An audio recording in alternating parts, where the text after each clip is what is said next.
occur around us, and for everything that will happen for us after this live event and training. For all of it has produced the perfection of this next breath and the glory of who I am now going to be. So thank you all so much for joining us. Thank you for being here. If you are on a training called Money, Money, Money, it tells me that you have a desire for more in your life, which is great. What I do not want you to feel, though, is that you are lacking or that you do not have enough. The feeling of lack, the feeling of not enoughness, that is a vibration, and that vibration creates more of the same, the lack of or the not enoughness. So as you come into this training, I really, really want you to come into it in an energy, in a feeling, in a vibration of, I am so grateful for everything that I have, all of the dollars that I have in my bank account, even if it's $10. I am so grateful for it. I'm so grateful for all the money that is circulated. I am so grateful for the abundance everywhere, all around me. And yes, I would love more of that. See how we've just moved up out of the lack of, the not enoughness, and we're moving into the, yes, I'm thankful for, and I would love more of. And that's the energy that I want you to be in. So we are going to be together now for the next 2 days from 10 a.m. Eastern Standard Time to 12 p.m. Eastern Standard Time, Thursday and Friday. And yes, we will be together tomorrow for Valentine's Day. How lovely. What's so beautiful about that is Valentine's Day is all about the energy and the feeling of love. And so love and money operate on a very similar frequency of vibration. And so for us, that's so beautiful because we are going to tap into that love energy, and we are going to raise our frequency of vibration through a loving perspective, do all things with the feeling of love, and it'll help you tap into the money energy as well. But we need to be open to receive it. So, just being in love isn't going to make you totally rich. Being in love, operating a certain frequency of vibration and a certain identity, it will. So I'm going to tell you those little secrets over the next 2 days. I have a beautiful team that is supporting me during this training. My team is from basically everywhere, and they are phenomenal and amazing. A lot in Canada, a lot in the US. We have someone in Hawaii, which I know is US, yes, but just had to mention. And do we have anyone in any other countries? No, I don't believe we do. I think everybody's in US and Canada. Yes, and we have a new member of our team as well that has just joined us, Kieran, so we are so grateful to have him here as well. The reason I'm telling you about my team is because my team is here to support me during this training, but they're here to support you even more during this training. So they're here to answer questions, make sure that you have the Zoom links, make sure that you understand what we are doing to help you with the embodiment, and to help you if you did decide to purchase the VIP option. This is the first time I've ever done a VIP option. And I've had the feeling to do it, and I've never done it before, but this time I wanted to do it. So I wanted to make the training a free training still. So you can come on, you can access the training at any time. But the VIP option is for those that want to go a little bit deeper. They want to go a little bit further. And so that VIP option gets you a guided visualization, a guided money visualization recorded. And it also, that you keep, and it also gives you a 27-page workbook. Now, the workbook doesn't fully coincide with this training. So if you didn't purchase VIP, you're not missing out on a workbook that goes along with the training. The workbook is a separate money workbook with 7 embodiment practices to help you with your money story. There's 7 money exercises or activities in that workbook. So it is in addition to this training. It does not coincide with it. So if you did purchase VIP already, the workbook was emailed out to you 24 hours before this live event. So check your junk, check your spam, mark our emails as safe. If you mark them as safe, they will go to your inbox. And if you did not receive your workbook, please reach out to the member of my team that is assigned to you, and they can send it over to you. But don't worry about rushing right now. It doesn't coincide with what I'm teaching you. So you can get it after the training is over today. No worries, no rush. You don't need it for right now. VIP is $27. You can do it. You can upgrade at any time. So the VIP upgrade is being put in the Zoom chat right now. We will have it on the replay landing page as well for you if you want to upgrade, and we will put it on the YouTube channel for anybody that is watching on YouTube as well. So that's the VIP option.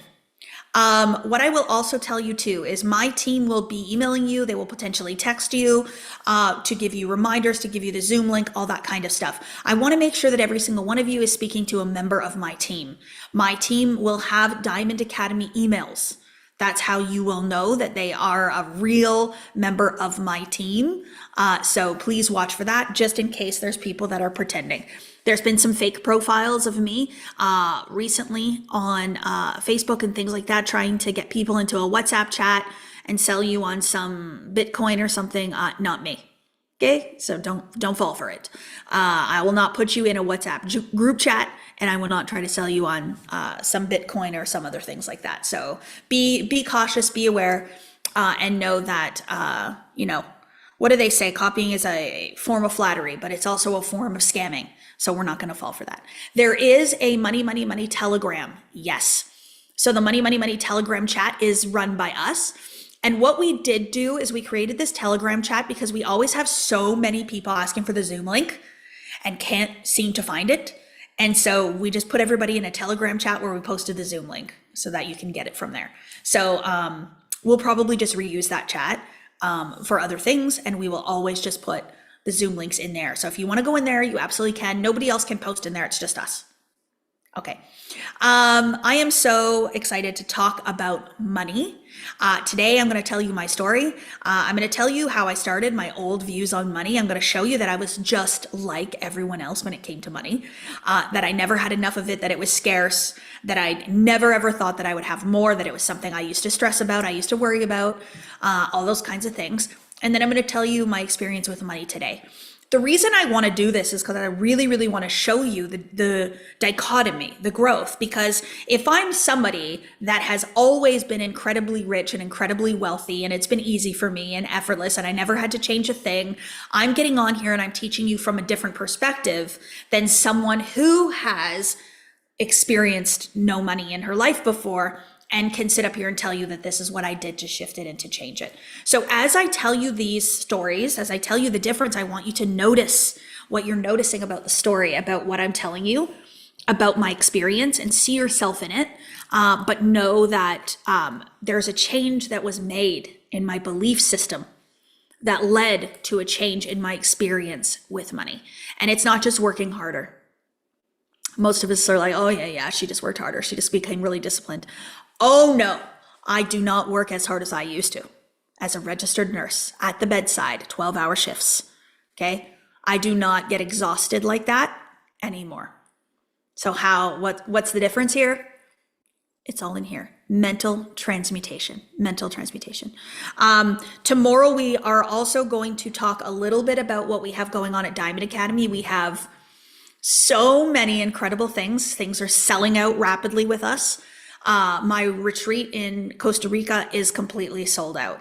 I'm doing a millionaire day with current and past millionaire students. There's one spot left, only one spot left. So this is people who have taken millionaire.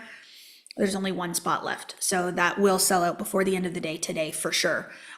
So let's make sure, if that's something that you want to do, that you really consider that. But tomorrow we'll talk about what else we have going on, what is new, what is on the horizon, what we're working on. It's pretty exciting. Also, I'm going to tell you, we've confirmed the date for Manifest Toronto, our next in-person live event. So I'll tell you about that tomorrow as well. Yes, and the location. I think we can confirm that too, Judy. I think that's it for everything. Did I miss any of the good stuff? What do we call that? The check off the boxes items. Okay, let's start talking about money. We have an interview today too. So Deborah is going to interview Mary today. So we will do that at around 11 o'clock. The checklist, the housekeeping. Thank you, Jesse. Yes, the housekeeping, all of the housekeeping things. I am so excited to talk about money. And the reason I am so excited to talk about money is because it was never something I wanted to talk about, felt comfortable talking about. That was always hush hush. It was under the table. And it was it was a conversation that wasn't always acceptable. And I really, really do understand now that that was a reflection of the way in which I held beliefs around money, the story that I held about it, and it kept me where I was. One of the things that I have learned in the last 5 years, okay, so this has just been 5 years that I have completely changed my entire relationship with money. I was 37 when I decided to change my relationship with money. I'm 42, going to be 43 this year. So it's only been 5 years of this work. And my experience with money is completely different. What I have learned is that the people that are most comfortable in talking about money openly, comfortable, okay, natural, those are the ones that tend to have more. Why is that? Why is that? Right? So the things that we feel shame about, the things that we feel guilt about, the things that we silence, the things that we don't want to talk about, the things that we keep a secret, those things are the things that have the energy, the feeling of negative energy around them. There's fear, there's worry, there's doubt, there's shame, there's guilt. They're not operating on the higher spectrum of the frequencies of vibration. You're operating on the lowers, right? And so it's very, very interesting that now I have no problem talking about money. I'm actually even going to talk about it on this live event in a different way. You've probably ever heard me talk about it before, because I want to be real and I want to be raw about it. And the way in which money is experienced in my life now is completely different than it used to be. Completely different than it used to be. And it is a comfort level in talking about it. It's a comfort level in desiring it. It's a comfort level in expressing about it, spending it, circulating it, making it a part of your life. That it's something that I certainly value, but it's a tool. It doesn't control me, I control it. And that's the biggest shift that I have made when it comes to money in my life. So where was I 5 years ago? Let's talk about it. This is interesting, because I don't want to sit up here and tell you that in my life I was somebody that experienced like homelessness. I've never experienced homelessness. I've never been in that place where I couldn't have a roof over my head. I was very, very blessed that I was raised by two parents who always kept a roof over my head. And even when I went to university, I had a job. So I worked while I was in university so that I could provide myself with a roof over my head with some support from my parents. When I left university, I went back and lived with my parents until I moved in with my boyfriend at the time, who then became my husband, Chris, and we lived together in Calgary, Alberta, when I completed my nursing school. So I was grateful to have always had a roof over my head. But I was always someone that money always came to me based on an exchange of time. So I started working when I was 15 years old. So when I was in high school was when I got my first job. And I continued working up until, I guess in 2019, I stopped working. I quit my nursing career and I started living in my passion, my purpose, and my calling. So now I don't even say that I have a job or that I work. Now I'm just like living in it. Like I'm living what I'm loving. But I did work all that time, all through my university degree. I worked in my summers while I was in university. I worked and I had a job. And what I always found was that I always had enough money to pay for what I needed. I always had enough money to pay for what I needed. So I had enough money to pay for university, had some student loans, had some assistance from my parents, always had the ability to make the money to then pay for what it is that I required. But in my life, it was always this place where I could never do anything I wanted to do because I never had the money to do it.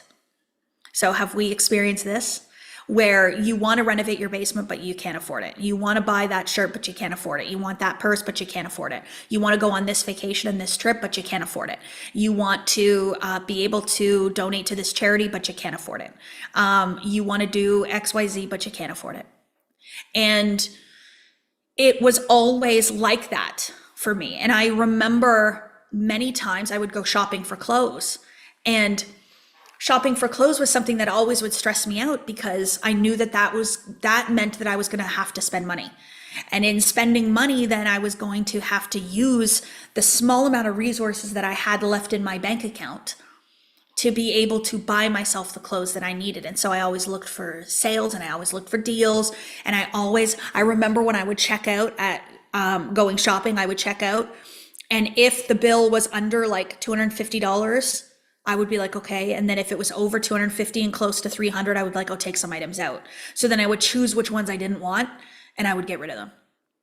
And even little things like, I remember my parents wanted me to do this trip. They wanted me to drive down the coast of California from San Francisco to, I guess, to Santa Monica and do this trip. And Chris and I decided not to do it. This was before we had kids. We decided not to do it because we couldn't afford it. We didn't have the money. It was too expensive. So we didn't do that trip. Now I live along that coast half the time during the year. It's like one of my favorite places is along that coast. So it's just interesting that that's how it was. The other thing too was always this feeling that I'm never going to be able to do that. I'm never going to be able to live this life. I'm never going to experience. And when I would see people who were very, very wealthy, who had a lot of money, I would be like, only if. And we used to do these exercises. What if we won the lottery? What would we do with the money? And we would sit there and we would talk about it. Well, I would give this person, and I would buy this person this house, and I would do this, and I would donate to here, and I would do this, and XYZ. And then after that exercise was over, we'd be like, okay, back to reality. Like, that's never going to happen. We're never going to have millions of dollars. We're never going to see that kind of wealth. So let's just move on. One of the things that I remember the most about my experience with money and my experience with wealth in my life was I never felt like I was poor. I would have never said that. But what I would say was that I was, like middle class or in that middle spectrum. And so I was at like this higher end of that grouping of individuals in life. And hopefully one day I would make $100,000 a year, have a pension, have benefits. And then maybe I would get up to like 140 a year. Wow, wouldn't that be great? So what did I do? I went out and I got another degree and then another degree and then another certification and then another certification. So I started putting money into more training and more education to hopefully get myself up to $140,000 a year. When I become a vice president of a hospital or a CEO of a hospital, maybe I'll make $150 a year. And so I started to realize that I'm actually investing more time, more money into certifications, into degrees, into training to hopefully make 50 cents more an hour. Interesting, right? Interesting what we will do. That one master's degree took me 5 years. I did that over 5 years while working full time and looking after 2 babies at home to make an extra 50 cents. I don't even think it was 50 cents an hour. I think it was like 50 cents a week increase in my pay for that. And I was part of a union, so I was a unionized employee. So no matter how good you were at your job, we all made the same amount of money. No matter how hard you worked, we all made the same amount of money. No matter how committed you were, how in love with your job you were, we all made the same amount of money. And so there wasn't an opportunity to actually get compensated according to the value of who I believed I was, right? So I exchanged time for money. So I learned that when I work a certain number of hours, I will get paid a certain amount of money for working those hours. I was also born into and raised, my belief system was to get a job and work for somebody else. I was not brought into a world that said work for yourself. Build your own company, Kathleen. You can do it. No. It was get a degree, get a job working for somebody else, get a pension and benefits. You'll be safe, you'll be secure, and you'll be looked after, and you have a career for the rest of your life. You can work for the next 35 years doing something hopefully that you like, and hopefully make $100,000 a year. So that's what I did. I've always been a very driven woman. I've always been motivated. I've always been somebody who wants to excel, who wants to achieve in life, but I didn't understand the code at all. I was taught that success meant XYZ. And then 2019 came. And in 2019, I started to think differently because I started to study myself.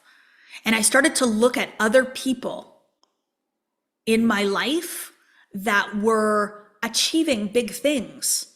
I started to meet more people as I started to expand my mind. I started to see more people achieving things. And then I met this woman who was making $1 million in a year. And she was teaching people how to do it. And I went, $1 million in a year? Like not $1 million in a lifetime, but $1 million in a year. How's she doing that? What's going on there? What's different? And so my first thought was, what's the job? What's the career? What's the salary? What is she doing? I'm going to do that. I'm going to do that business opportunity that she's a part of. I'm going to do that. And very, very quickly, I realized that it had nothing to do with what she was doing, but who she was being. It had everything to do with the belief systems that were in her mind. It had everything to do with the identity that she held about herself. It had everything to do with the decisions that she made going forward. And that there are key things that all wealthy people believe to be true. They do things in a certain way, not certain things. They do things in a certain way. And so I started to realize that all I had to do was to be that way. And no matter what I did, I would be successful in my life. So this wasn't about, well, I'm going to do what this person does because they drive a nice car. I'm going to do what this person does because they're making $1 million a year. I'm going to do what this person does because they're winning at whatever it is, the investments that they're doing. No, I understood that it's all about me. It's all about the identity that I'm holding within myself, the belief systems that I hold about money, how I'm showing up, who I'm being. All of those things would create a new idea in my mind, a new frequency of vibration. And then no matter what I do, I will achieve greater wealth in my life. So it was a transformation internally that has led me to the woman that I am today, who now owns multiple companies. I own 4 companies, and I'm an investor in 2 other companies. So that is 6 companies now. A woman that was a registered nurse who believed that she needed to work for somebody else, exchange time for money, get a pension and a benefit and salary, now is part owner in 6 separate companies. How does that happen? I'm going to teach you what I did. But I want to tell you a little bit. Somebody made a comment and I want to talk about it here because this is very important. You're very fortunate to have been driven your whole life. That's pretty awesome. Fortunate. Fortune. Luck. I was born that way. I was born driven. I'm fortunate to have been born driven. No. Okay. I learned how to be driven. Who did I learn how to be driven from? My mom and dad. Right? So my mom and dad instilled a drive in me. I learned that from them. So the good news about that is that you can learn to be driven at any time. It's not some elusive thing. It's not some special skill that I was just born with. It's truly understanding that whatever it is that you desire to be, whatever belief system that you hope to have, is one that we can just program in you. You make the decision to program it yourself. So my parents programmed that in me when my subconscious mind was open, when that critical factor was moved. So now I understand that I can just reprogram myself whenever I want. And that's what I'm going to talk to you about over the next 2 days, is reprogramming those money beliefs. That's an entitled and jealous statement. Anyone can work hard. So I don't think that there was any entitlement or jealousy in any statement. I always come from a loving perspective, remove any judgment. So when someone made the statement about being fortunate to have drive, that was just a reflection of their current belief system thinking that there was something outside of me that they can't have. And so all I wanted to do was to show them that the drive is already within them, that they could have it too, and that they can reprogram it. So I don't think that there's any reason to say anybody is jealous or anything like that. We come from love always. There's no judgment here, never. And so whenever I respond to your comments, I am not looking down upon you. I am not judging you. I am not thinking that you are bad or wrong in any way. It is simply just an awareness. That's it. Simply just an awareness. It's simply just a knowing of what's going on. And so I want to speak to these things though, because if we believe that things are occurring outside of us, then that's going to be our truth and our reality. And we don't want to make things real and true that aren't, right? So yes. Anyways, so I want to talk about my experience with money today. Okay, and how money is in my life in this moment. As I talk about some of these things, I want you to notice how you feel as you're listening to me. I want you to notice the feeling within your body. I want you to notice if you start to go, oh God. Notice if you're like, oh geez, that can't be true. Yeah, right. I want you to notice if your shoulders start to get tense, or you start to get a little like worried, or you're like, oh no. I want you to notice if you start to judge in some way, if you start to feel like, oh, that's too much. I don't need that. That's crazy. I want you to notice what you're noticing as I'm talking to you about my experience with money over the past 5 years. The reason that I want you to do this is because I want you to notice the reactions to someone talking about wealth openly, honestly, and talking about large amounts of money, and see how it feels for you. Because when you notice that, when we start talking about your beliefs and being open to receive, and whether you resist money or you're open for it, it's going to come back up. So just notice. I will never forget in 2019 when I, for the first time, started thinking about doubling my income.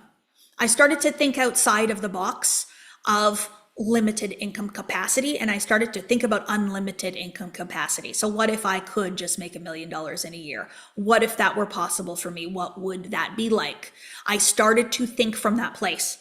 I created this identity. I said in the intro video, I created this identity of Kathleen as a millionaire. Okay. And it didn't come from this belief that I need to be a millionaire to measure up and to be worthy. I need to be a millionaire for you to like me. I need to be a millionaire to finally be successful. It was like, well, I kind of think that like being a millionaire might actually make my life better.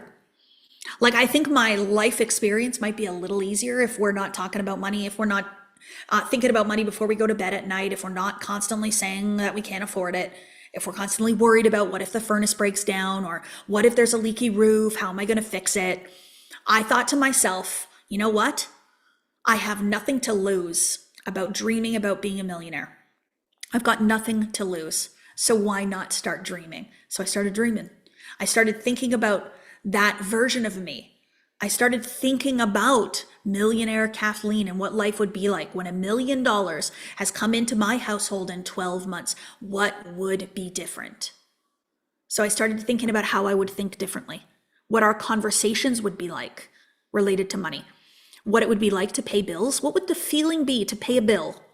Even if it's a $200 heating bill, what would it feel like to pay the bill when you make $1 million a year versus when you make $100,000 a year? How's that going to feel different? See how I'm thinking about all of these things? So from that place, then I started dreaming about being a millionaire, that identity, who I would be, how I would show up, all that kind of stuff. Got really, really excited about it. When I launched my coaching business in January of 2020, I started a group chat with my team called Team Millie. I had a virtual assistant. It was me and a virtual assistant, and I think one other person. And I started this group chat and I called it Team Millie.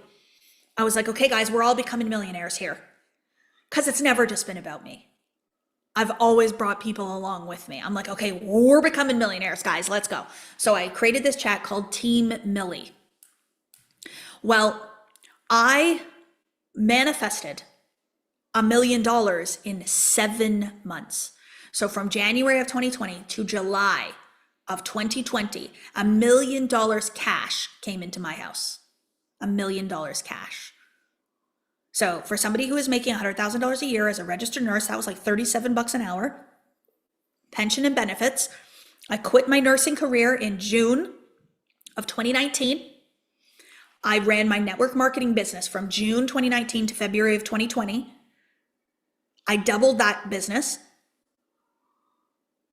And then I launched my coaching business in January, let go of the network marketing in February, made $1 million by July. So a year after quitting my nursing career, I made $1 million less than a year later. So what was the difference? The old me was thinking from being a nurse. The old me was thinking from salary. The old me was thinking from employee mindset. The old me was thinking from limited funds, from having not enough money. So the new version of me created an identity of a millionaire, and I started thinking from that place. I had Bob Proctor, who was my mentor at the time, ask me to come and speak on Paradigm Shift. You can actually find that old interview on YouTube.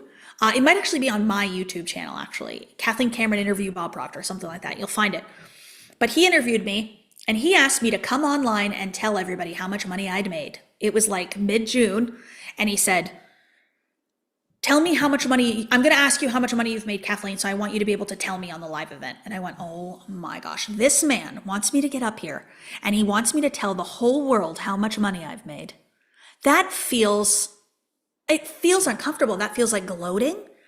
It feels like I'm sharing my personal business. It feels like people are going to judge me. People are going to think things about me because I made so much money. Like, am I a bad person?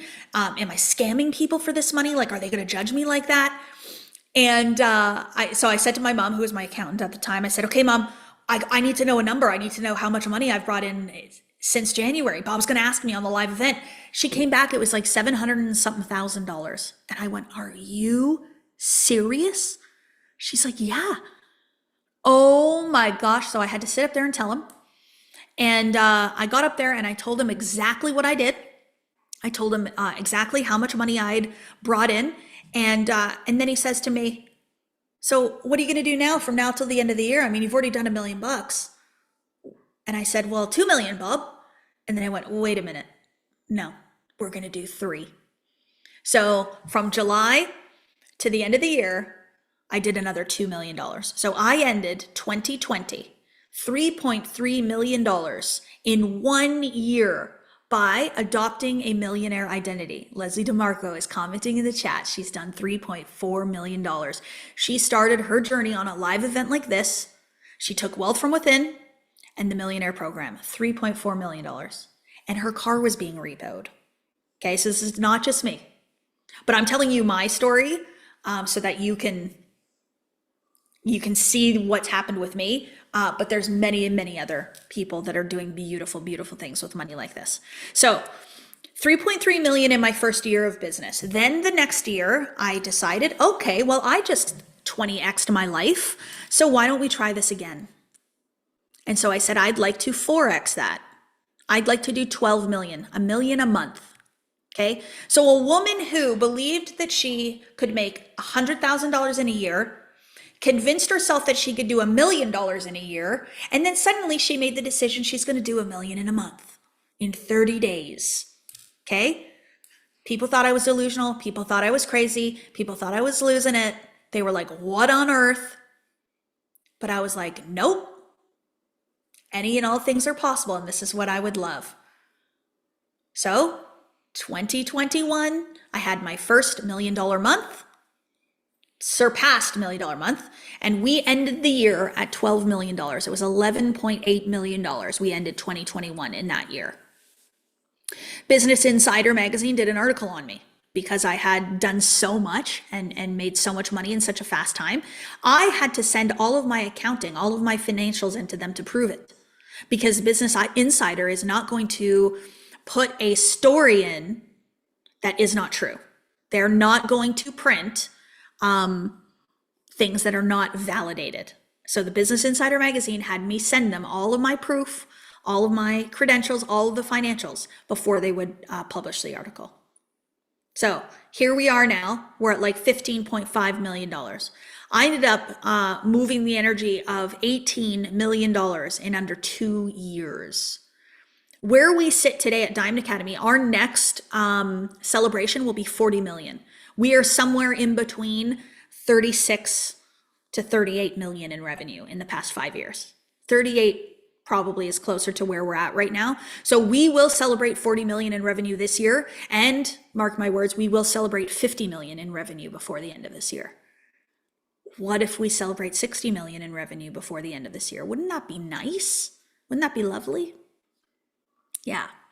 So I want to tell you one other little thing though. So I've always in my mind made these financial decisions. So I would love to talk about this. I would love to experience this. I would love to experience that. I would love to experience this. So $1 million in a year. Then I went to $1 million in a month. Then I did $1 million in a week. I said, okay, if I can do $1 million in a week, if I can do $1 million in a month, I certainly can do $1 million in a week. And then in 2021, we had 1 week where we did $1 million in revenue in less than 7 days. And so now I've been really playing around with this idea of $1 million day. What would that be like? To be able to move the energy of $1 million in 1 day. And so it's a decision that I made in the mind. It's a frequency of vibration that I'm seeking to match. And at the tail end of last year, I'll never forget being in Malibu. And Chris called me and, we had some things shift. We had some money come through. There was big energy and sales in the business. There was some investment stuff. There was some tax stuff that happened. And we ended up having a $700,000 day at the tail end of 2024, $700,000 day. So the $1 million day is coming up next. So I'm just in joyful expectation of whenever that $1 million day happens to show up in the physical 3D world. That's amazing. But do you see how the decision comes first and then the matching happens? So it's asking for something, it's creating the demand for something, and then that's something showing up. That's something showing up for you. People asking me about my daily routines and things like that. I'm going to teach you way better than a daily routine. I'm going to teach you a way of being.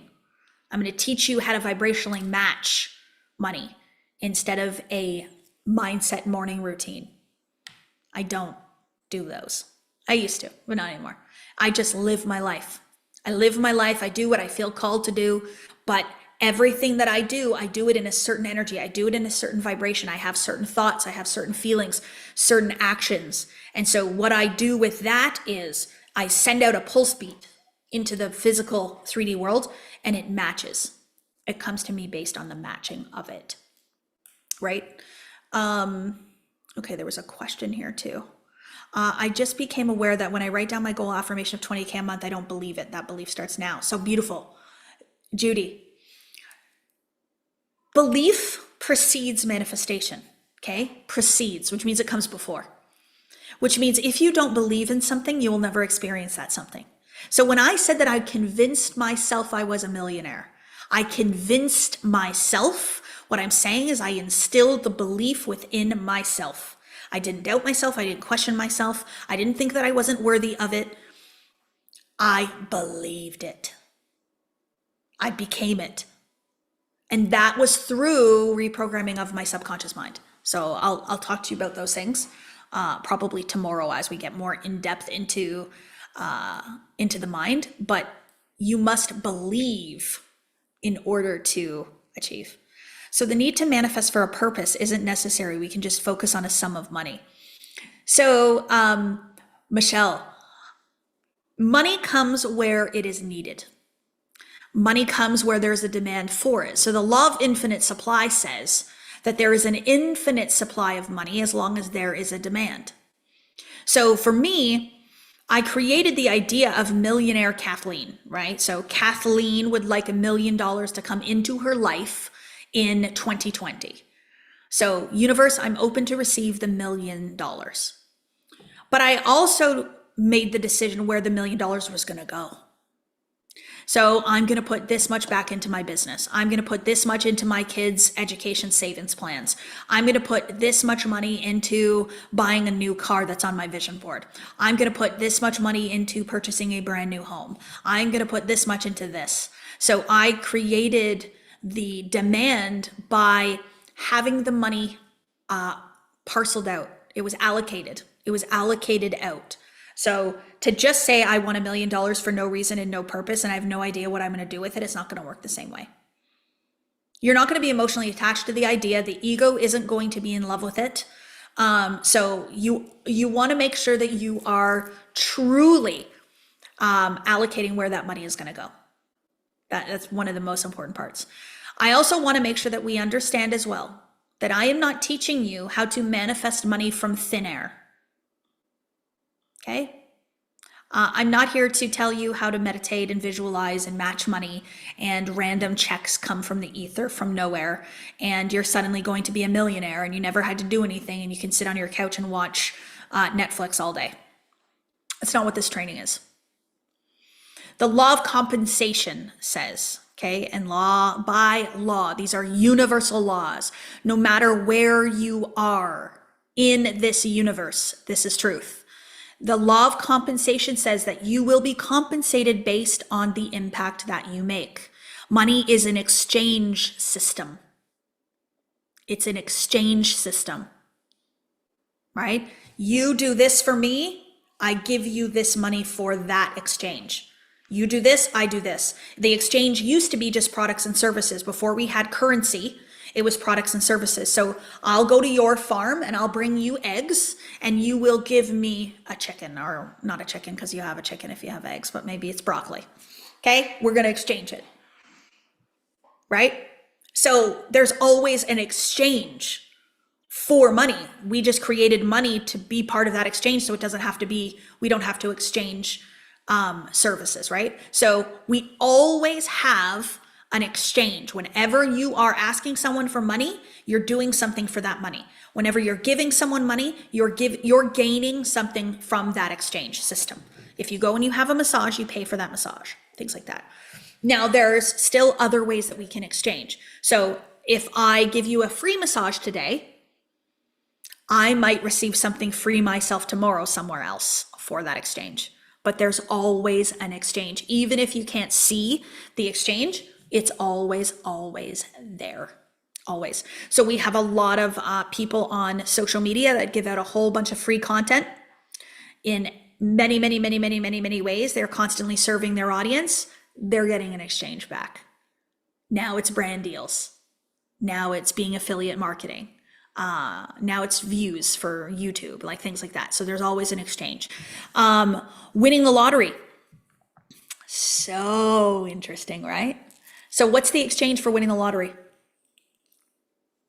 You have to buy a ticket. You have to pay into the lottery in order for you to win the lottery. But what ends up happening is most people that win the lottery, they go right back to the place that they were before they won. They usually squander off the winnings. What happened there? There was no impact. There was no continued service to humanity. There was no continued flow of money coming in. It was one lump sum from one exchange of purchasing a ticket. You didn't continue to serve. You didn't continue to exchange. If you took that money and you started a business, and then that business served humanity and continued an exchange process, that money then would have continued to grow. But if you take the money and you just circulate it and you don't continue to create an impact in the world, that money will go away and you will just go back to where you were before. Yeah. And you also didn't think any differently about money either. So you behaved as someone with no money who suddenly has money. And you kept all of the lack and limitation belief systems, and you didn't learn to grow that money, to value that money, to become an open channel to receive for the rest of your life. So that's what I really want to teach you to do over these next 2 days, is I want to teach you how to be able to become an open vessel to receive more wealth in your life over your lifetime. It has been 5 years for me now, 5 consistent years of being open to receive wealth. This isn't just a one-time thing. This isn't just a short-term lump sum money one time. This is recurring income and revenue. I have zero doubt now about my ability to bring money into my life. I am so confident. All I have to do is come up with a really great idea. How can I serve more people? Be excited about that idea, offer it up, and money flows in. And then I get to provide the service that the money flowed in for. I get to serve humanity and raise collective consciousness, help other people to become wealthy, to love themselves more, to get healthier, to get fitter, to manifest love in their life, to start that new business, whatever that is, move into their dream homes, whatever. So really, really, really, really beautiful. But it's all in. The law of compensation begins here. The demand begins here. So the law of compensation says three things. In order for you to be compensated at a higher level, you must what? You've been listening to me. You should know this. You must believe that what you do is the most important work there is. You can't think that your business, the way that you make money, your exchange is just whatever, who cares? No, no, no. You have to think you're the best masseuse that ever lived. Like, you got to think that massages are the most important thing in this world. Everybody needs to have a massage every week. Yes, please. Right? So you have to believe in what you do. You have to believe that it's the most important thing. You also have to believe that you're the best at it. If you just believe that you're like subpar, you're okay. I'm okay. I'm okay at it. Do you think people are going to want to come and pay you premium prices? They're going to be like, oh, she's just okay. I'll just give her an okay tip. She's just okay. I'll give her an okay amount. I'll pay okay prices. No, no, no. You're not just okay. You are very, very good at what you do. Very good. And then the third one, your ability to be replaced. You can't be replaced. If you think that you are easily replaceable, anybody else can do it, you're lowering your value. And so then as you lower your value, you lower the value that you think you are worth, and then you're not going to attract more money into your life. In order to be compensated greatly, you must believe those three things. Oftentimes too, what I will find is, for me, I have raised my prices over the years, of course. As I believe in myself, I believe in my worth, I believe in my value, the more students I have that are transforming, the more testimonials I get, the more team members that are winning, the more likes and the more comments and everything. Like, when my impact is growing, my identity is shifting, I'm seeing myself in a greater light, in a greater authenticity, I elevate my prices up. And I'm elevating my prices out because I'm elevating in the value that I think that I can give the world. I was a woman who never believed she was worth anything. I wanted to commit suicide and end my life in 2017. And here I am now sitting here going, well, I want to change the world, and I think I can. How do you do that? By reprogramming your mind, believing something different about yourself. So yes, my prices have gone up. But this interesting thing has happened too, where people come to me and they'll be like, I want to learn from you, Kathleen. You're the best. I want to learn manifestation from the best, and I want you to teach me. And I'm like, yes, here's the price. And then they go, oh, I'm going to go hire the person over here that's charging a fraction of your price. Why did they do that? Not that they don't see my value. It's that they don't see theirs. So they choose to learn someone that's charging way less because they don't think they're worthy of paying the more. So when people do decide to learn from me, they're literally making a decision to be compensated more by learning from the best and paying the best prices. And it works every time. This is how I got to this place. In order for me to have a $700,000 day, I had to invest over $300,000 in one shot into my growth. Was that uncomfortable? Yes. Yes. But I did it. And the money came right back. It just comes right back. That's one of my beliefs. Money always comes back doubled, tripled. It always comes back doubled, tripled, like this. It's a ricochet. And then if money isn't coming as quickly as I want it to, what do? I go and spend. I go and buy something. I go and invest in something. I circulate. Get that circulation moving again. It's a circulatory system, right? Yeah, it's a circulatory system. Kathleen is worth every penny. No, Claudia. Claudia is worth every penny. That's my message. That's my message. And she does know she's worthy of it. She's actually in my new Modern Mentor cohort that is just rocking it. So it's beautiful. It's beautiful. How do you communicate the correlation between higher prices and value? So value is subjective, right? So I can go to the store right now and I can decide how much I value that item that I want to purchase today, how much value I want to put on it. So I'm going to buy a shirt, and that shirt could be 40 bucks, that shirt could be 120 bucks, or that shirt could be 5,000 bucks. So I get to decide what value I'm going to place on that item. But what often happens though is most of us are putting our value upon that item. So most of us are saying, oh, no, I am not worth a $5,000 shirt. No, can't do it. Cannot do it. We did this one activity. It was so fun. We took my team to Louis Vuitton. We opened the store before it even opened. So we had access to the entire store, and we had people helping us. They gave us our sparkling water or our flat still water, whatever we wanted. And the instructions that we gave the team were go look at what you want, choose what you want, and don't look at the price. Choose it because you want it, right? So we had members of my team, not one didn't buy anything, I think, but I think everybody else bought something. And one member of my team, I don't know if she wants me to say it, Katie, I'm going to say it. She bought some Louis Vuitton pants, the most gorgeous pants that I have ever seen. They are so beautiful. I don't even know how much they were, but they were a fair bit of money, those pants. And she, in that moment, made the decision to buy them without knowing the price. Without knowing the price, made the decision to buy pants. And they were, I don't know, I think they were over $5,000, those pants. I can't remember, something like that. How much were they? Is she telling me? Hold on, let's see. Let's see if she's telling me how much these pants were. 2,500 Canadian, that's it? No. 2,500 USD. So Canadian, that's probably $4,000 Canadian for a pair of pants, right?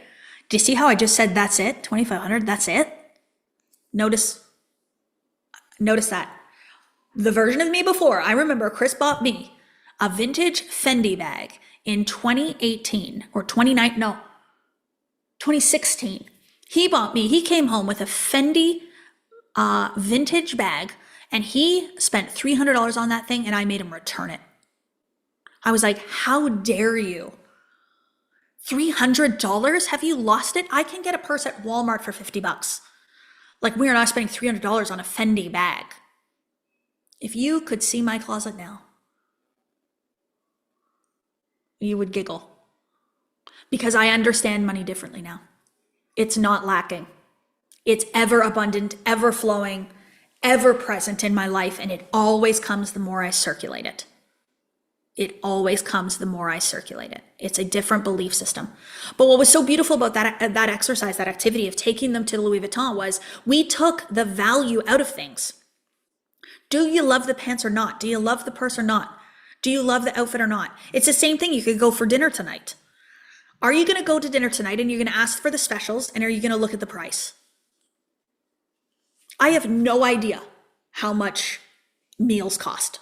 I never look at that now. I don't even ask. I don't look. I don't even ask. I order based on what I want. I do not order based on what's for sale, what's on special, or what's the cheapest thing on the menu.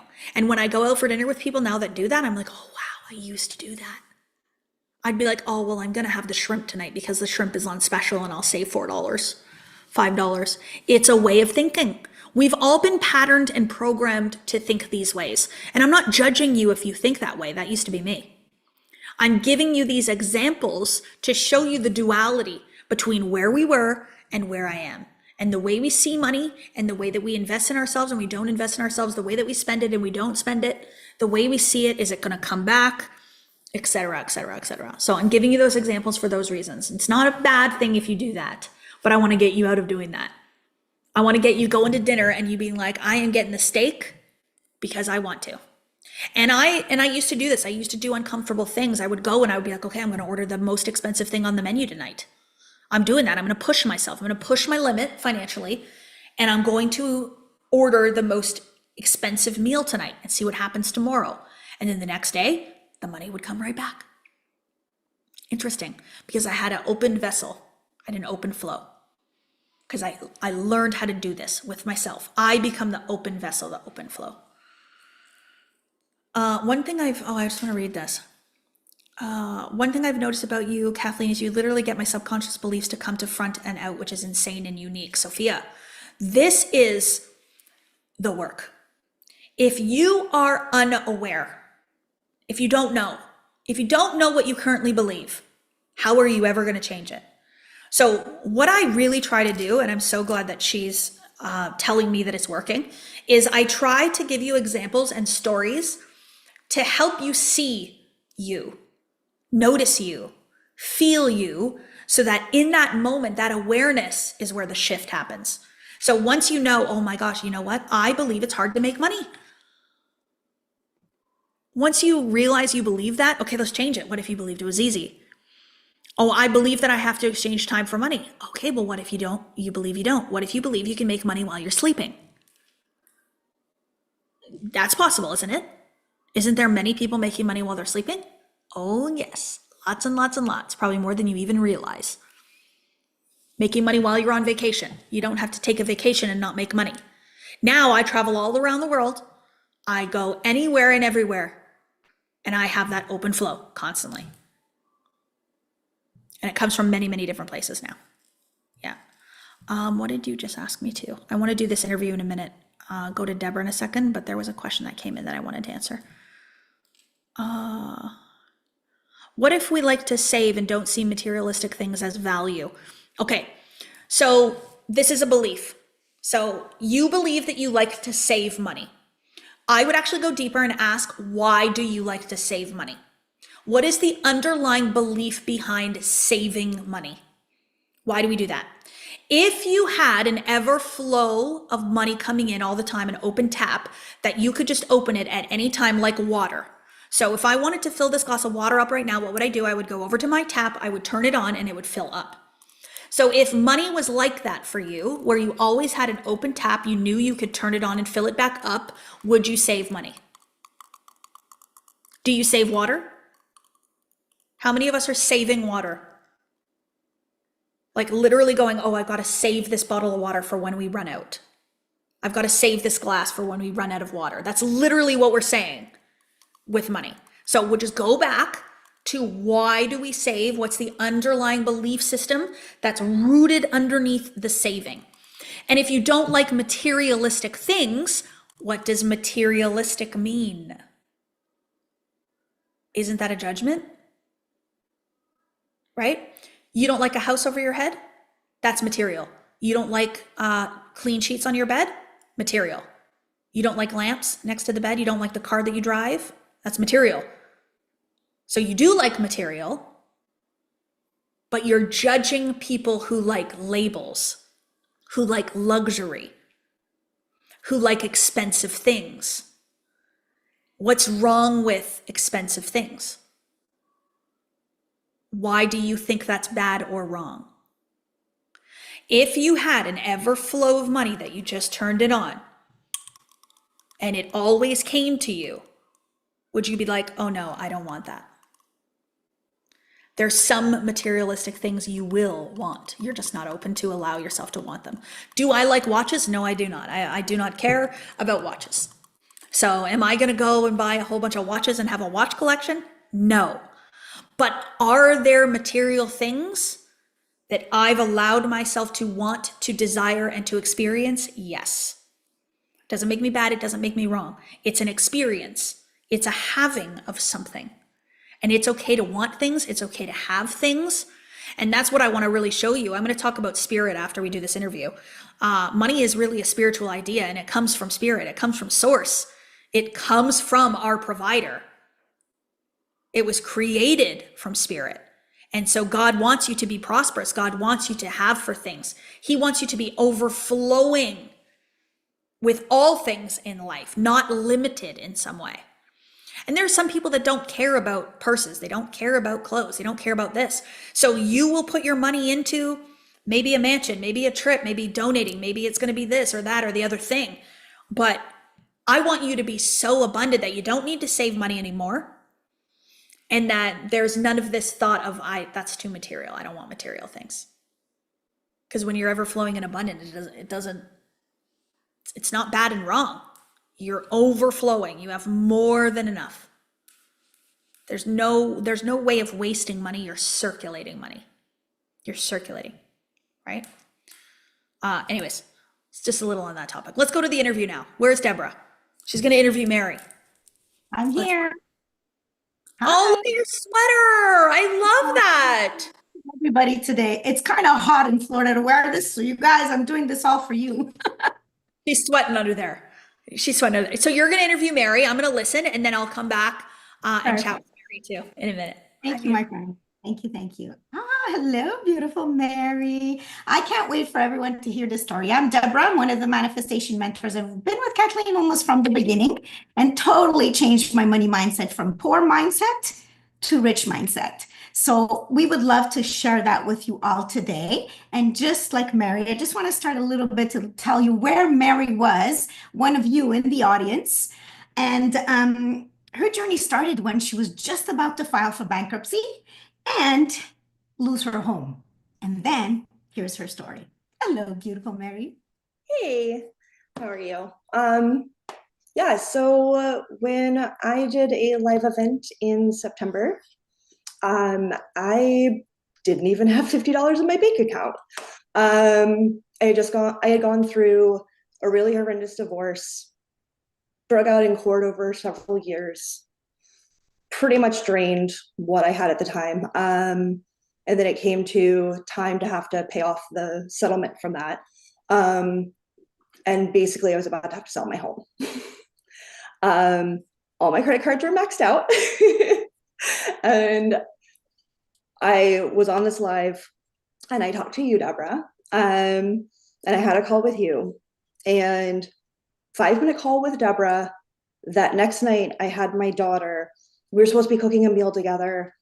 And just something came over me from what Deborah had told me in a call. And I got my daughter dressed, threw her in the car, and we went out to this really fancy dinner. And it was like, well, let's just hope this goes through on my card. We'll see what happens. And so I took her out to this lovely meal and we connected, and she had this incredible experience. And that feeling it gave me immediately changed how I saw things. And then the first day of the live event happened, and I'm sitting in this live event going, okay, I want to do Millionaire, but how? I want to do it. I don't have the deposit. I don't have anything. Like, what am I supposed to do? And something came over me that I said, okay, I'm going to do this. And I asked God to give me the money for the deposit. I was like, okay, you show me I'm supposed to do this. You show me I'm supposed to invest in me. And the thought crossed my mind to go see if my credit cards would give me a credit increase. And all of my cards gave me a credit increase. So I had more than I needed to put the deposit down for Millionaire. So I put the money down on Millionaire and applied for the loan to pay in full, got the loan approved. And a week later, my boss came to me. A week later, my boss came to me and gave me a $20,000 pay increase.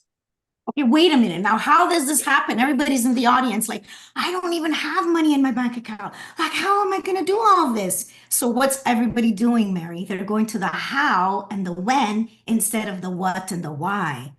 Exactly. And I committed to myself. I genuinely believe that's the biggest piece of the puzzle. I said, okay, I made the decision. I decided that it was time for me. It was time to bet on me. And when I did that, it came to me because I was worth it. So you took the step of taking the decision, but then you also take the action step. So how many of us don't take that action step? So what you did is you went to the banks, you went to the credit card, you said, there's a resource out there that can help me because there's always a way. The question is, did you know that there was a way until you had that feeling? So feeling and emotions are really important. So your initial vibration was lack until you took care of it and started building that vibration to richness from within, because it's all within us. We all have that. So you're about to lose your house, right? And there's one thing, the story you told me. What did you do? Because a lot of people are in shame. A lot of people are in guilt when they're just about to lose their house. A lot of people are like, why me? Right? Well, Yeah. what did you do different? This is what I want you to share with this beautiful audience. So I couldn't qualify for a refinance. I couldn't qualify for a home equity loan. I actually emailed everyone I knew. I emailed every single friend of mine that I had, offering them to put their name on the title of my house and offering a 10% return on their investment on me, and like basically created an entire promissory note, willing to go sign everything so it's legally binding. Like, listen, I need this, bet on me and invest in me, and I'll pay you back and you'll get a 10% return on your investment. And I had a friend who's like, you have helped me, and I didn't even realize how much I had helped her, actually. And so she came and talked to me, and she gave me the loan, and I have been paying her back. And I saved my house. And it was the confidence in myself, the knowing, okay, I can do this. This is going to work. Someone's going to help me. This is going to be fine, and it's going to happen. And in that, betting on me, believing in me, knowing that I can do this, that's what came back to me.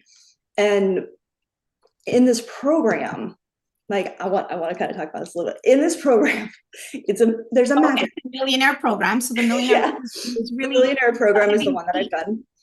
Diving deep in yourself. There's a magic. The work is hard. The work is difficult. But it really is transformative.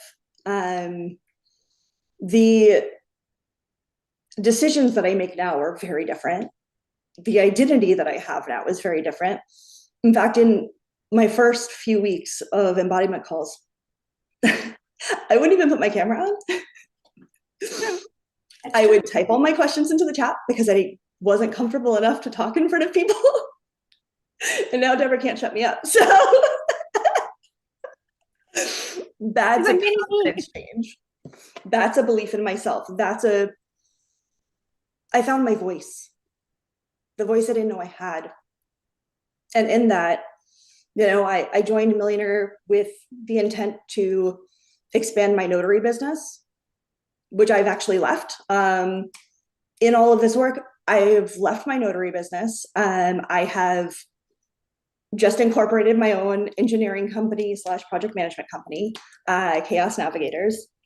I have started my own social media platform. Now I have at Chaos in the Boss Life Instagram. I started my own Etsy shop attached, the Abundant Mom Life on Etsy. And I'm doing all positive affirmations for my Etsy shop, everything stemming from this work, because I feel it's so impactful and people need to see it. People need to hear it. And in this, I found my voice, and I found my voice is, meant to help other people. I'm meant to talk to other people. I'm meant to help inspire other people. I'm meant to help other people find this. And being a woman in an engineering field, I've gone from being in meetings with people who talk over me to people being quiet when I open my mouth, because how I show up has changed that much. And I still have 2 months left in the program. So wait a minute, there's somebody in there, I don't know her last name, but Jennifer says, so have you made the money back? Wow. yeah, so over and over and over. Yeah, and the so businesses and the stuff in all areas. So I got double what I put down into Millionaire back as a raise. I put down for Rise. I'm actually going to the Rise retreat. Very excited about this. In Costa Rica, actually, my new husband's coming with me too. So we're one of the couples coming. And I put down for VIP for the Rise retreat. I just got an email with a $26,000 student loan forgiveness. So it comes back. You invest in you, it comes back. So Marilyn, Kathleen's going to be coming on soon, but what does Okay. millionaire mean to you, and how can you describe it to another person? Don't make me cry. Okay.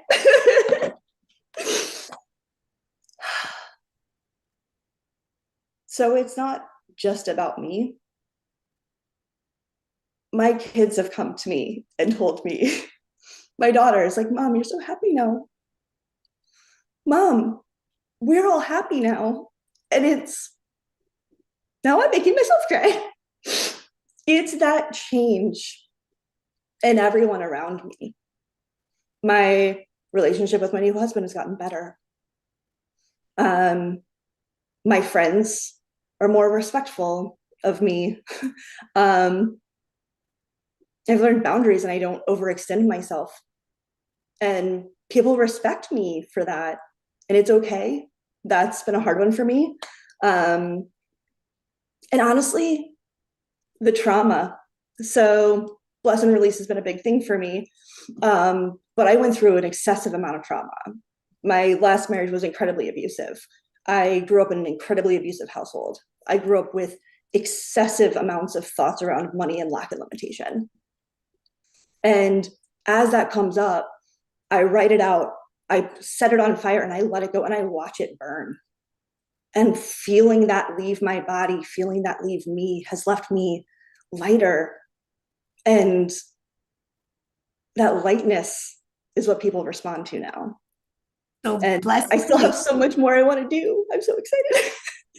So bless and release is one of the beautiful tools that we teach our students in Millionaire. And I think that's her favorite because she really brings up a lot of awareness within her. So it's like, when you're in a garden and you're picking up the weeds, well, this is what she's blessing and releasing, the weeds that are within her that have to leave her, those limiting beliefs that don't belong there because they don't empower her anymore. So she's done a lot of work around that. She didn't just come on and say, I got all this. There was work involved, and there were tears, there were challenges, but she got through them all because she went and did what Kathleen has been teaching her through the program.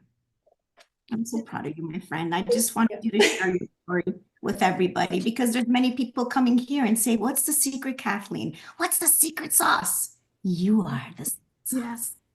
It's all about you. Oh my gosh, Mary. I didn't know that. I didn't know that story. So I always sit here and I'm like, what? But I don't know why I'm surprised, to be quite honest, because this stuff happens all the time. But I think what I want to point out was when you invested in yourself, you made a decision that you were worthy, that you were valuable, that you were important, right? And then so once you did that, then you went to all your friends and ask them all to invest in you. Like, how many of you are willing to go and ask other people in your life to please invest in me? I'm worth it. Trust me. I believe that about myself now, wholeheartedly. I would stand up here in front of everybody and be like, okay, guys, invest in me. Let's go. I'm ready. And you would all probably be like, yeah, we will, Kathleen. Yes. Why? Because I believe. And so, Mary, that's the biggest thing that I heard there was the biggest shift in you believing in yourself, having that certainty, taking that empowered action towards yourself. But here's the other thing, you're continuing to reinvest. So now she's coming to rise. You just wait, girl. You just wait till Costa Rica. I'm excited. I cannot wait for that. It's going to be a whole other level. Like you've been doing Millionaire virtual, but in person is a different experience. So, Mary, I'm so grateful for you. Thank you, Deborah, for interviewing. You're going to inspire a heck of a lot of people. I know that the link to your shop's been posted. So if you guys want to look in the chat, you can go take a look at what she's been working on. But thank you for serving the community in this way, because by you sharing your story, your truth, it's social proof for somebody listening that was in the same experience as you, who's going to go, okay, now I know it's possible for me. So you've just impacted people really greatly, Mary, by sharing. So thank you. Thank you. From a woman she wouldn't even put herself on camera to coming on here and talking in front of everybody. And these like live events that we do, they get replays of thousands and thousands of people watch these. So to have the confidence to be able to do that, to get up and speak your truth, and vulnerable too, in a vulnerable way, it's important, it's powerful. She said something that I want to make sure that everybody considers this belief system. When I invest in me, it comes back. She said, when you invest in you, it comes back. When you invest in you, it comes back. If you're not willing to invest in yourself, what's the belief? Some people have invested in themselves before and they say that it didn't work, which is subjective. Is that really true and real? I don't know. I would never believe that. It always worked in some way. It always helped you in some way. Investing in yourself is always a good thing. But the decision is to invest in you, and then the second decision is that it's going to come back. And if you don't believe that it is, then it won't. So I really want to make sure we understand that. But that's a very, very good money belief to hold. Okay, now I want to talk about, I've told you my story. I've told you my experiences with money now. I've told you where I'm headed. I'm KCB now, baby. Like, I am not ashamed in any way. I have no shame or guilt around the desire to experience the identity of being a billionaire in this lifetime. I think that would be so fun. I think it would be incredible. And I think I could help a lot of people doing that. And I think I could make a very, very big impact on the world by becoming KCB, which I already believe that I am. And the universe has already confirmed it. Okay. The universe has said yes. I had beautiful necklaces made that I no longer have because the universe took them from me. Literally. Okay. I created 2 necklaces, 2 different identities. Cause I do this sort of thing. I use things to manifest identities. I've done it with my nails. I've done it with clothing. I've done it with jewelry. I got 2 beautiful necklaces made. So KC necklace that you've seen in some photos. I got that made. That was part of an identity transformation. And then I got KCB, a Cuban, diamond crusted Cuban necklace. I got that made, and the universe said, you don't need either of them anymore because you are it. And so I no longer have either of those necklaces in my possession. The greatest losses result in the greatest gains. So baby, we are on the up and up. This is an open door. I have lost, but I know what is coming next. So I'm blessing and releasing with love, but I no longer need it because I am it. The universe has confirmed it. See my belief? See what I'm telling you? And I'm saying this with absolute love. I'm saying this with I have no attachment to an outcome. I have no attachment. I'm removing attachments to everything, even attachments to the jewelry now, right?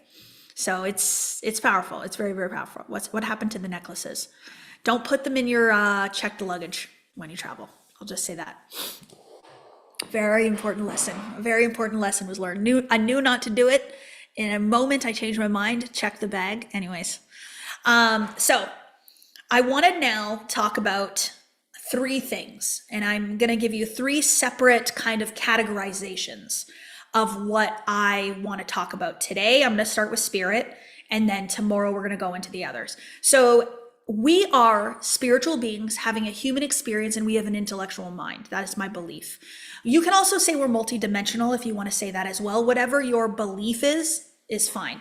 But for me to simplify, I really, really like to simplify things that spirit is that highest level. Spirit is the closest that you can get to that superior power, that infinite intelligence, source energy, God, whatever you want to call it. I don't even want to say universe anymore because I've changed my belief around that.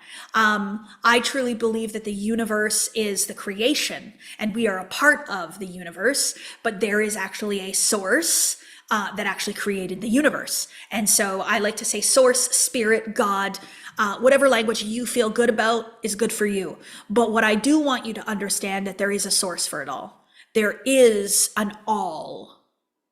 And that all created the all of everything, and you are a part of the all. You are not separate from.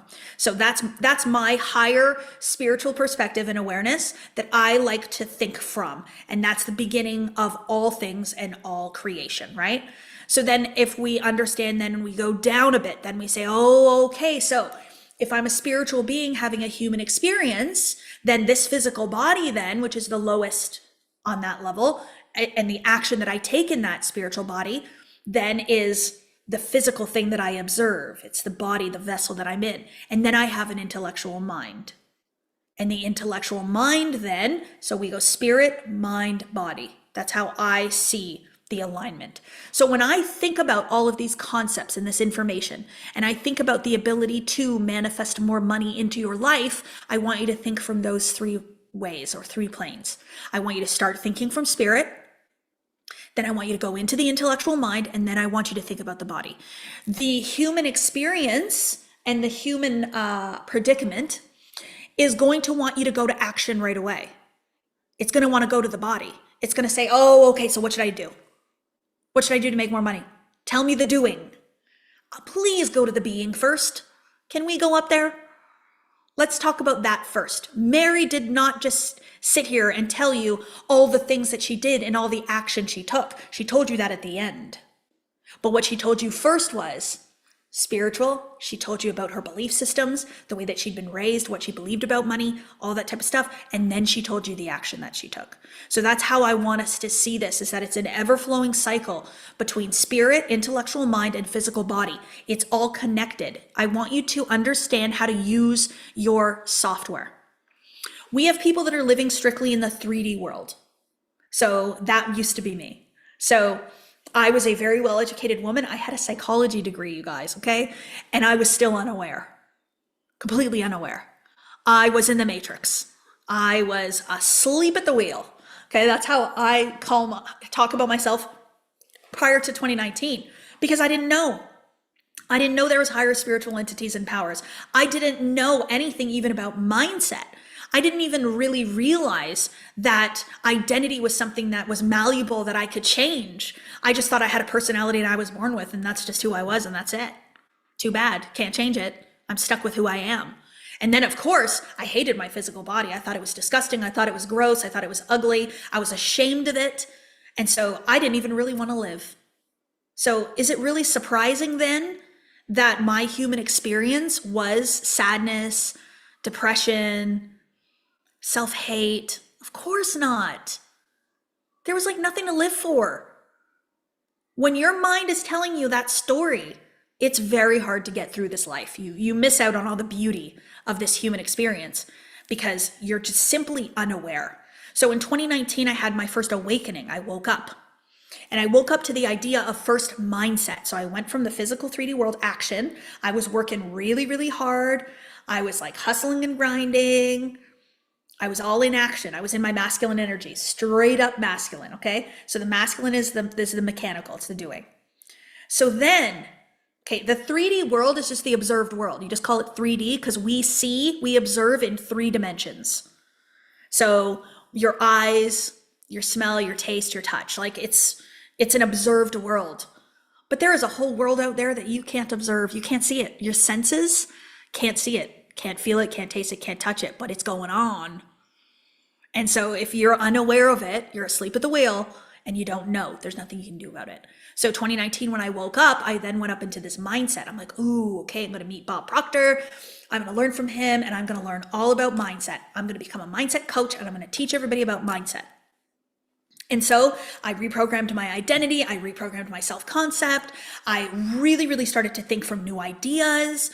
I started dreaming again. And then I started being what the dream was. And I want to be a millionaire. And I reprogrammed all of my thinking and all of my ideas to have those millionaire ideas, those millionaire identities and all those things. And then I made $3 million and I wrote a story. And I wrote my story in a book.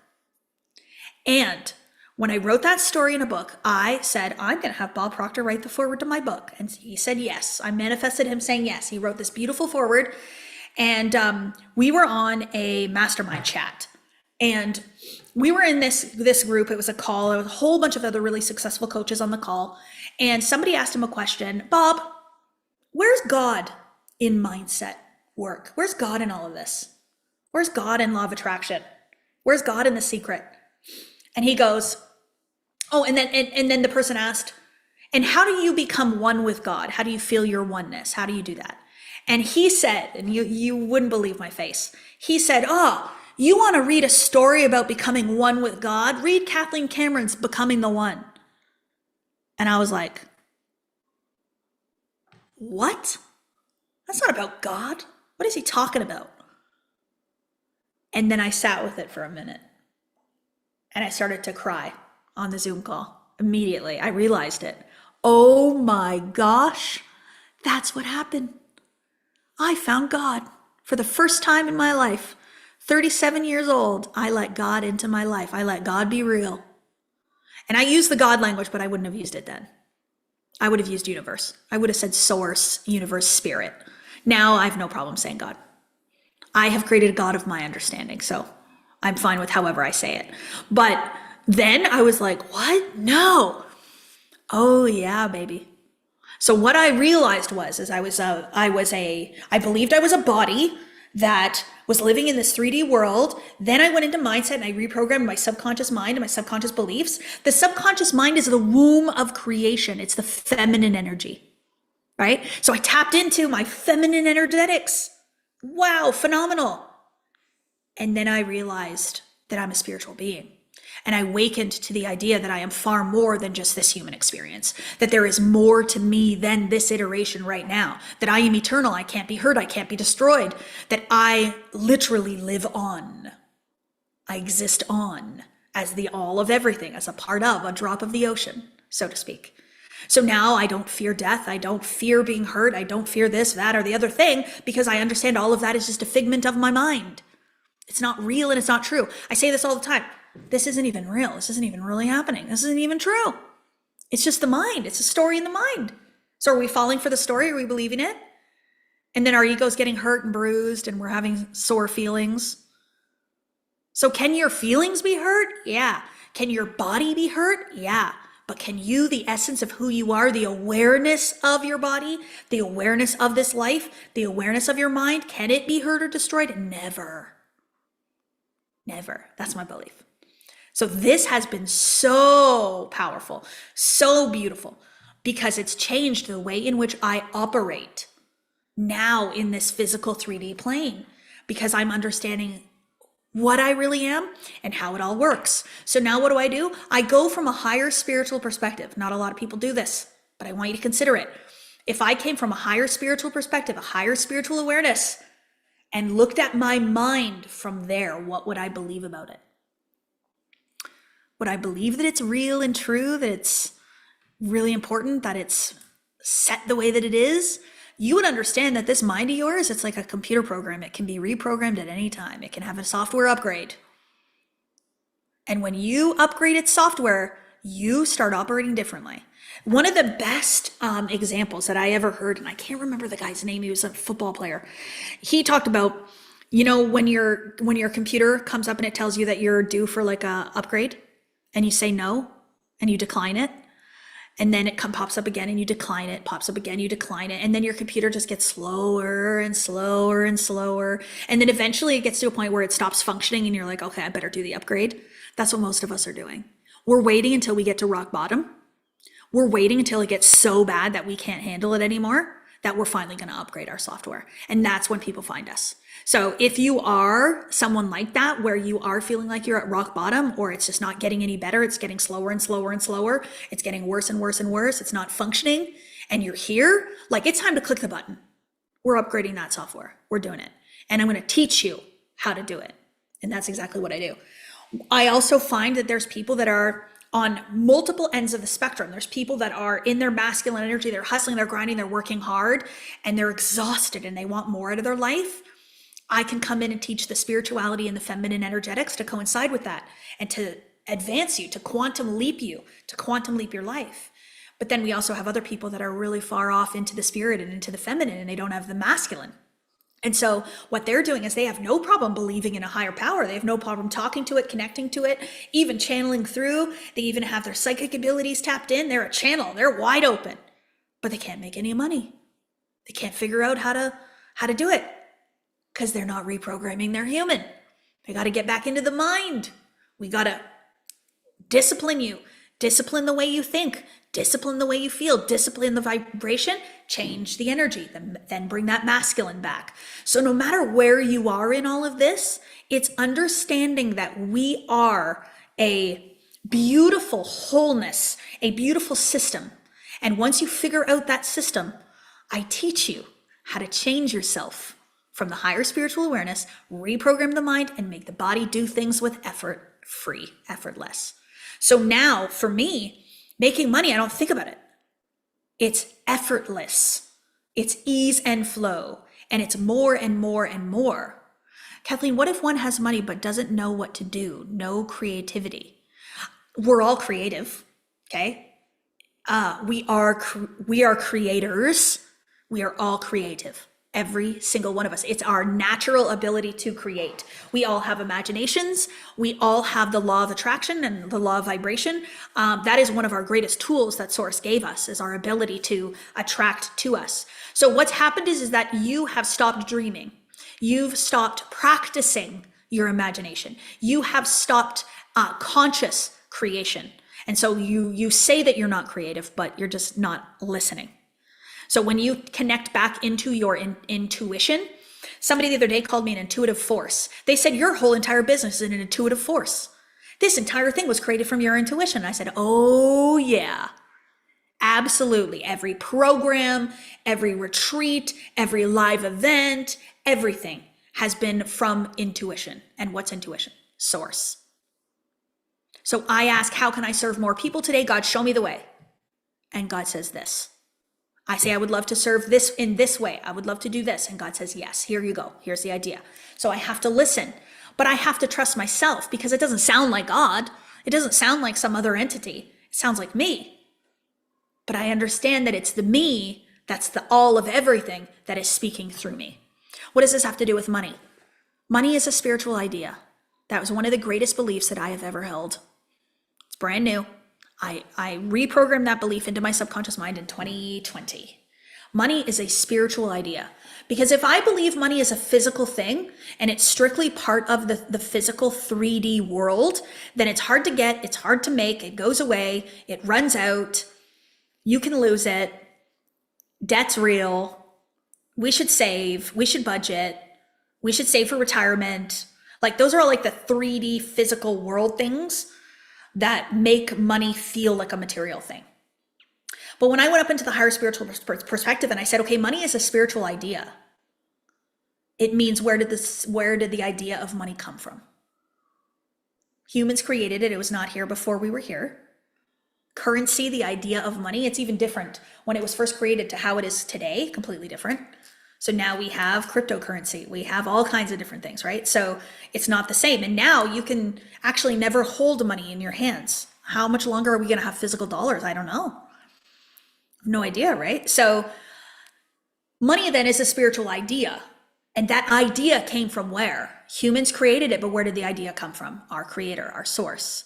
So God said, oh, let's create a tool for humans to use in their exchange while they're here on this world. Let's do it. Let's create this. So then he had us create money. But now we have free will and we have collective consciousness. And so now we created all of these crazy beliefs about money that limit it, make it really, really hard. It controls us. It stresses us out. We fight about it. We divorce over it. We kill each other over it. Right? Interesting. This beautiful spiritual idea that is a tool that was given to us. And it was given to us in abundance, in prosperity. Everyone has the ability. Bob used to say abundance is your birthright. Abundance is your birthright, right? What does that mean? That inherently every single one of us is meant to experience abundance. We are meant to experience prosperity.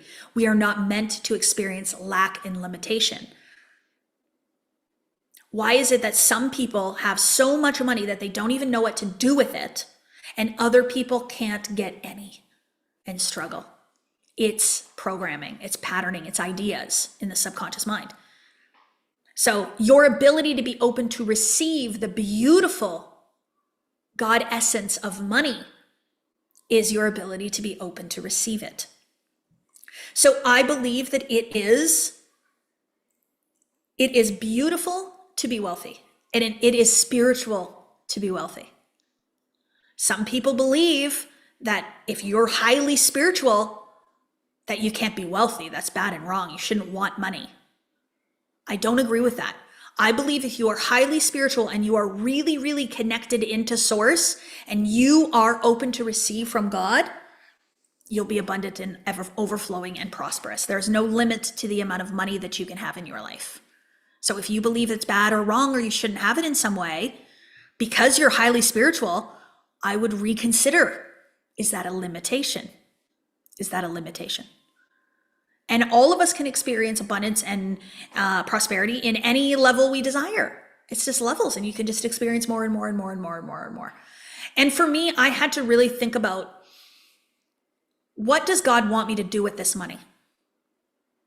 Now that I have figured out how to be an open vessel to receive it, what does God want me to do with it? And so this is where I use my intuition to guide me towards the circulation of it. Where do I invest in? Where do I put my money? Where do I do this? Where do I do that? But God's not judging. So God isn't saying, oh, you should spend it here and not spend it there. God is saying it is for you to use. It is for you to use to make your life easier, to make your life more fun, to give your life more adventure, to experience luxury. It is there for you to serve. It is there for you to distribute. It is there for you to circulate. And it is ever flowing and abundant for you to experience in your life.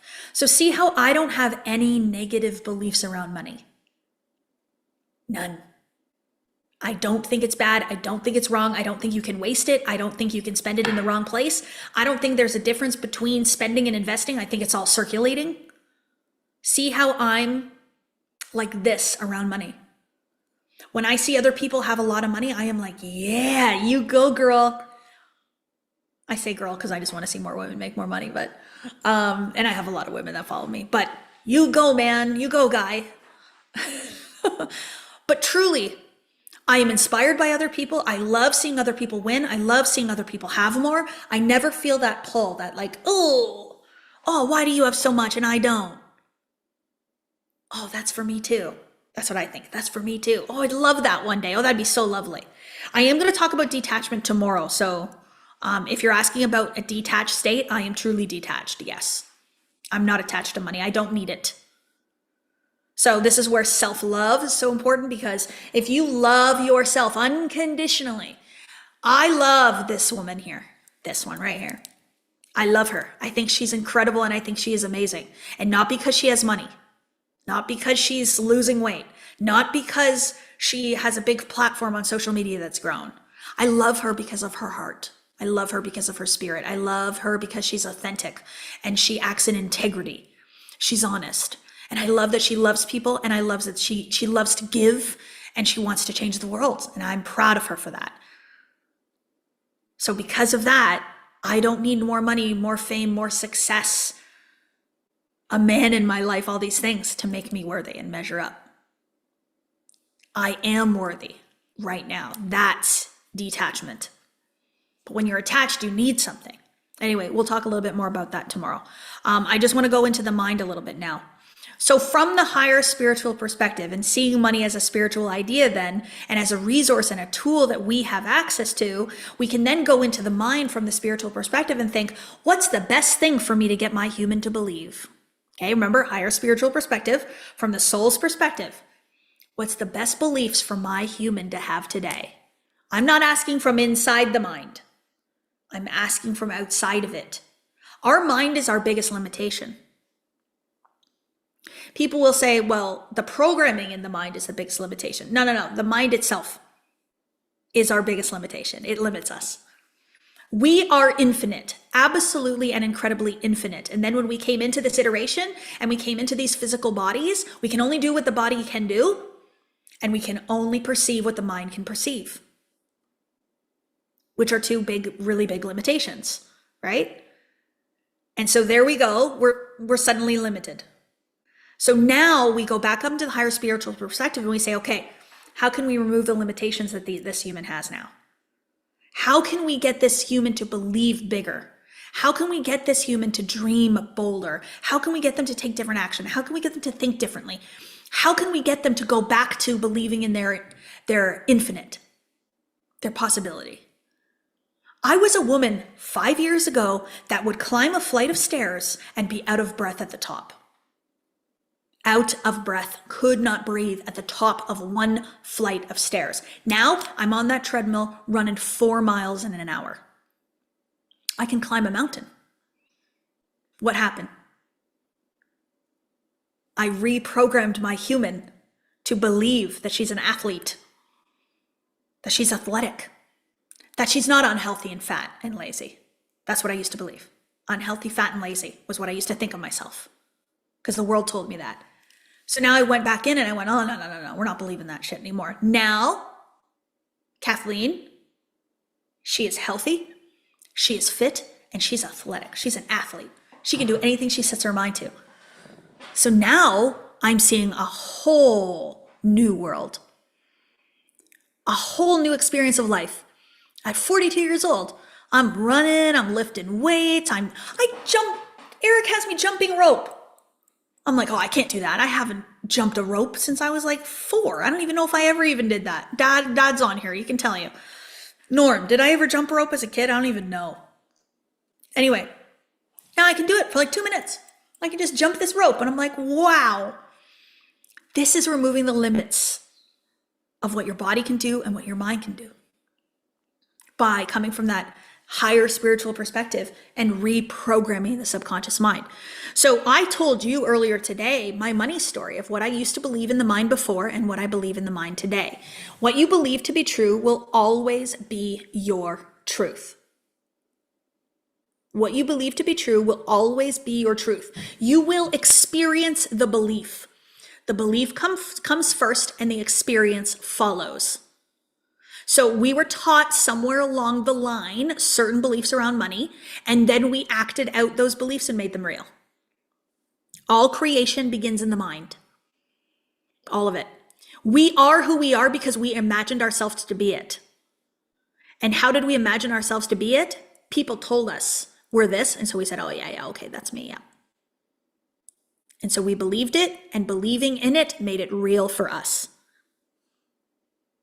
This is why I tell my girls all the time that they're geniuses. All the time. I'm like, oh, you guys are so smart. You guys are geniuses. Why would I do that? They're going to go into life believing they're smart. And when they go into life believing that they're smart and that they're geniuses, how are they going to show up? How are they going to behave? What's life going to be like? Right? Different. I'm also teaching them a whole lot about money too. My daughters are learning a lot about money and how easy it is to make it, how effortless it is, how more of it always comes, how they can always create it. Doesn't have to come from anybody else. You can make it for yourself. This is what I teach my daughters all the time. So now they think money is ever flowing and easy to come. Is that a bad thing? Absolutely not. Because otherwise they believe it's hard to make, that there's never enough, that it's a struggle. I do not want to teach them that. People that are born into a wealth consciousness continue generating wealth over their lifetime with ease. People who are born into a poverty consciousness continue to stay in poverty with ease. Doesn't mean you like it, but it's easy to stay there. When we hear about rags to riches stories, we hear about people who are born into poverty consciousness and they elevate or they transcend up out of it and they become wealthy. What is it that they tell you? They saw themselves differently. They decided, no, this life is no longer for me. I am not going to think this way. I'm going to think this way. I'm not going to believe that this is my reality. I'm going to believe this one over here is my reality. I believe one day I will be doing this and that. Lady Gaga's first album was called Fame, before she was famous, before any of us knew who she was. She named her album Fame. She named the outcome of releasing the album. It's brilliant. Darcy's just talking about her new song. I haven't listened. Yeah. So with the mind and the programming within the mind then, right? We have to understand, what do we currently believe? What is our current money story? So I told you mine. I told you about shopping, about saving money, about not going on trips, about saying I couldn't afford things all the time. That was my money story. And so my life kept just being, yep, that's true. That's the way it is. That's the way it is. That's the way it is, right?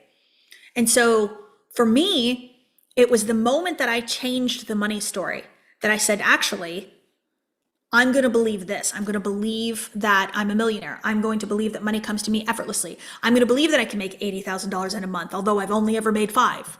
But I'm going to believe in the possibility first, right? In order to do that. And so now what we're doing is we're starting to go from the box that we were in to creating this whole new box that we're going to think from and think through. And then we're going to go into then how do we behave differently. But if you're going to the behavior right away and you're like, okay, how do I spend money differently, Kathleen? You're skipping the work. The work is in reprogramming the subconscious mind. We act from our ideas automatically. The law of expression says that we will express based on the ideas in the subconscious mind. So if you believe that money is really, really hard to make, you naturally behave that way according to that belief. So you will naturally behave like money is very hard to make, and you therefore make it hard to make. Right? Even this one I've used a lot on these live events. You guys always resonated with us so much. The idea in the mind that you're successful creates success. The idea that you're not successful creates lack of success. So truly, whatever the belief is, you naturally express yourself based on that idea. So I always ask myself, okay, if I believe I'm the most successful woman in the world, what would I do right now? What would I think right now? How would I show up right now? What would my energy and vibration be right now? Somebody was launching a mastermind on this last call, and they were talking about, like, I'm launching a mastermind and I'm nervous that nobody's going to sign up. Okay. That's an idea in the subconscious mind. That's a belief. So you believe that no one will sign up. And so when you believe no one will sign up for your offer, how loud and proud are you going to be talking about your offer? You're probably going to go on there and talk about it one time. See, nobody signed up. But if you go into the belief system that everybody is signing up for your offer, they cannot wait to sign up. Like, people are waiting at the door. They're going to be so excited about this. Oh man, here we go. I'm coming at you. And you come out with that vibration, that energy.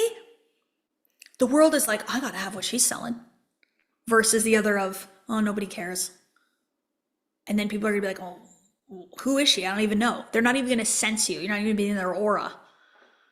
Because people want to experience what they want to experience. So I want to learn how to be my best. So I'm going to follow somebody who believes that they're at their best. Bob used to say all the time, he said, tell me what you want and I'll help you to get it. And I used to think, that's pretty bold, Bob. That's pretty bold. Tell me what you want, I'll help you to get it. Okay, sure. But now, 5 years later, I'm sitting here and I can honestly tell you, yes. If you tell me what you want, I will absolutely help you to go get it. Absolutely. Because now I understand it. Now I get it. Do you have to stay on the ride with me? Yes, you do. So we're going to keep climbing the mountain. We're going to keep doing it. We're not going to stop. So I am somebody that never gives up, who never stops. I am always and forever growing and ascending. Forever. It does not stop. So now you can come and do that with me. Now, you don't have to do it with me forever, but you've got to continue to do it. We're not going to stop. So we're not going to be like, oh, I need a 3-month break. I've been distracted. Nope. There's no 3-month breaks. This is life. And if you truly want to experience greater abundance in your life, more money in your life, you have to be willing to make different decisions when it comes to money. One of the things that I have learned, and I said this to Chris when everything happened with my jewelry, I said to Chris, listen, I just had an awareness. He said, what? I said, in order to make money, you have to be willing to lose more. In order to make more money, you have to be willing to lose more money. With what belief? That it always comes back anyways. 2 to 3 times. 2 to 3 times, right? Okay, so what I want you to do tonight, I want every single one of you tonight to become aware of the beliefs that you know limit you. When it comes to money, specifically. What do you currently tell yourself? What do you currently say?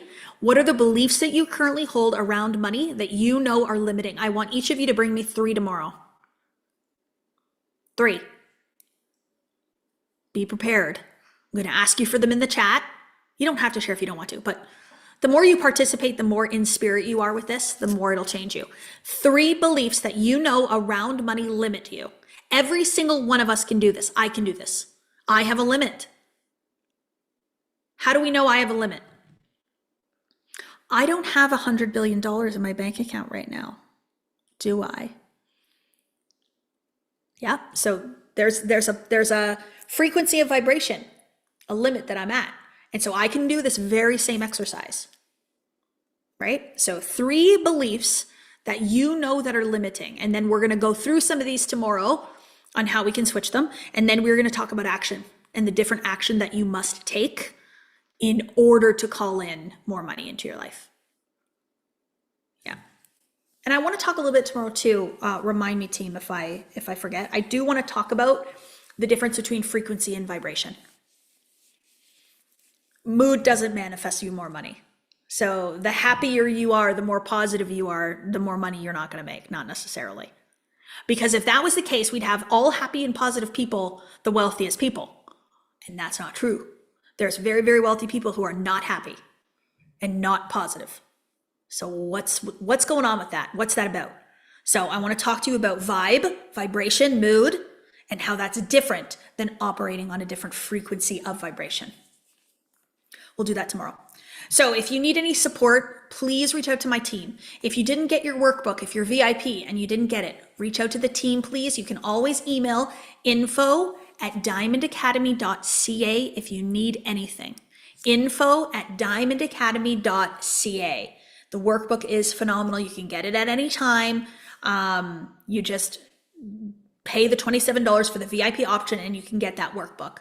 If you need to chat with the team for any reason, you can fill out the form that Jen just posted to talk to your manifestation mentor. So they actually get a notification that says that you want to talk to them, and they will go and give you a call or email you in response to that. We're here. Tomorrow I'm going to talk about what we have open for enrollment and a special something that I have going on, but I'm not going to share today. I'm going to share tomorrow. Anyways, talk to you all tomorrow. I appreciate you so much. I hope that this has opened your mind up to new ideas, new thoughts around money, and we're going to dig a little bit deeper tomorrow and help you reprogram some of those subconscious beliefs. Thank you, thank you, thank you. Thank you for team for supporting me again. I appreciate you so much. Have a beautiful, beautiful day and stay warm. I'm under 4 feet of snow.